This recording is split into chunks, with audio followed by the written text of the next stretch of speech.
अस्सलाम वालेकुम वीवर्स, महा कुक्स में आपको खुशामदीद। वीवर्स, आज मैं आपके लिए बहुत ही मज़े की और बहुत ही आसान और झटपट बनने वाली रेसिपी लेकर आई हूँ, वो भी रात के बचे हुए सालन के साथ, यानी दाल जो हमारे घरों में बच जाती है उससे मैं पूरी बनाने का तरीका बता रही हूँ। बहुत ही आसान मेथड है और बहुत ही मज़े की ये बनकर होती है तैयार। तो आप इसको घर में ज़रूर एक बार ट्राई कीजिएगा और मुझे अपना फ़ीडबैक ज़रूर दीजिएगा कि ये रेसिपी आपको कैसी लगी। बहुत ही क्विक, आसान और आप इसको किसी भी टाइम बनाकर खा सकते हैं। ख़ास तौर पर नाश्ते में ये बहुत ही अच्छी लगती है। तो चलें फटाफट से करते हैं वीडियो को स्टार्ट और बनाते हैं दाल की पूरी। बिस्मिल्लाहिर्रहमानिर्रहीम। तो वीवर्स, यहाँ पर मैंने एक बर्तन ले लिया है और उसमें मैं फ़ाइन आटा शामिल कर रही हूँ। आप चाहें तो यहाँ पर मैदे का यूज़ भी कर सकते हैं। ये शामिल करने के बाद अब हमने इसमें सब्ज़ धनिया फ्रेश कटिंग करके वो शामिल कर दिया। और वीवर्स, ये है मेरे पास दाल, अमूमन हमारे घरों में बच जाती है, तो इस तरह मेरे पास एक कटोरी है। इसको मैंने मैश नहीं किया, ये इसी तरह पकी हुई है, इसमें तमाम मसाले शामिल हैं। तो ये मैं इसमें आटे में शामिल कर रही हूँ।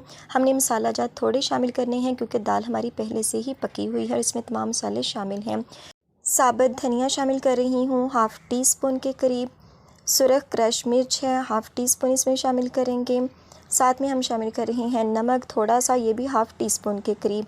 और अब हमने हल्दी शामिल कर लेनी है थोड़ी सी, और इन तमाम चीज़ों को हमने हाथों की मदद से मिक्स करते हुए इसको यकजा कर लेना है। पानी का यहाँ पर इस्तेमाल नहीं होगा, हाथों की मदद से हम गूंदेंगे कि ज़रूरत पड़े तो हमने आटा बनाते हुए इसे गूंद लेना है। तो हल्का सा पानी यहाँ पर यूज़ हुआ है, तो आटा इस तरह हमने गूंद लिया है। अब वीवर्स, हम इसको रेस्ट देंगे। तो आटे को मैंने बाउल में निकाल लिया है। अब मैं इसको रेस्ट दे रही हूँ तकरीबन आधे घंटे के लिए। तो वीवर्स, तकरीबन 20-25 मिनट हो चुके हैं। जो हमारा आटा है वो सेट हो चुका है। तो अब यहाँ पर हमने सेल्फिस ले लेना है। ये मैं इस तरह शॉपर ले रही हूँ क्योंकि हमने यहाँ पर खुश्के का इस्तेमाल नहीं करना। तो थोड़ा सा हमने हमेशा लेना है आटे का और इसको हमने गोल बाउल बना लेना है, या इस तरह आप कह सकते हैं पेड़े की शेप में ले आना है। और वीवर्स, हमने हल्का सा हाथ पर ऑयल लगाते हुए इस तरह इसकी चपाती बना लेनी है। छोटी सी हम इसकी चपाती बनाएंगे। आप चाहें तो यहाँ बेलने की मदद से भी इसको बड़ा कर सकते हैं, ये मैं हाथ की मदद से इसको बड़ा कर रही हूँ। तो ये देखिए, इस तरह हमारी जो चपाती है वो बनकर हो चुकी है तैयार। तो दूसरी तरफ हमने रख दिया है ऑयल को गरम करने के लिए। मैंने बहुत ज़्यादा घी का इस्तेमाल नहीं किया, थोड़ा सा ही मैं ले रही हूँ। तो ये देखिए, ये अच्छी तरह से हो चुका है गरम। तो अब वीवर्स, हमने क्या करना है, वो जो हमारी चपाती है या पूरी है वो हमने इसमें शामिल कर देनी है। अगर यहाँ पर हम मैदे का यूज़ करते तो इसमें बहुत ज़्यादा फूलना था, लेकिन इसमें क्रिस्पीपन नहीं आना था। तो मैं आपको ये चेक करवाऊँगी कि कितनी ज़्यादा क्रिस्पी और कितनी क्रंची बनकर तैयार हुई है। बहुत ही ये नाश्ते में मज़े की लगती है, तो आपने इसको एक बार ज़रूर ट्राई करना है। तो वीवर्स, ये देखें, अब हमने दूसरी साइड को भी इसी तरह चेंज कर लेना है।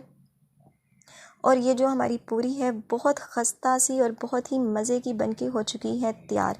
ये देखिए, आप लुक इसकी देख रहे होंगे, बहुत ही ये मज़े की बनती है। तो आप इसको नाश्ते में ज़रूर बनाकर एक मरतबा ट्राई कीजिएगा। तो चलें वीवर्स, अब हम इसको निकाल लेते हैं। तो वीवर्स, ये आपको मैं लुक इसकी दिखा रही हूँ, इसका खस्तापन आप देख रहे हैं, ये बहुत ही क्रिस्पी बन के तैयार हुई है। आप इसको इंजॉय कर सकते हैं योगर्ट के साथ, अचार के साथ, किसी भी तरीके से, और ये वैसे भी बच्चों को बहुत ही मज़े की लगती है। तो वीवर्स, अब हमने बचे हुए सालन को, बची हुई दाल को वेस्ट बिल्कुल नहीं करना, बल्कि इस तरह से उसकी पूरी बनानी है। ये वैसे भी बनती है जब हम दाल को भिगो देते हैं और उसके साथ उसको मैश करके भी इस तरह बनती है, लेकिन चूँकि मेरे पास बची हुई थी तो इसलिए मैंने सोचा कि मैं आपके साथ ये रेसिपी शेयर कर लूँ। इंशाल्लाह किसी टाइम उसकी रेसिपी भी मैं आपके साथ शेयर करूँगी। तो आई होप वीवर्स, आपको आज की ये वीडियो अच्छी लगी होगी।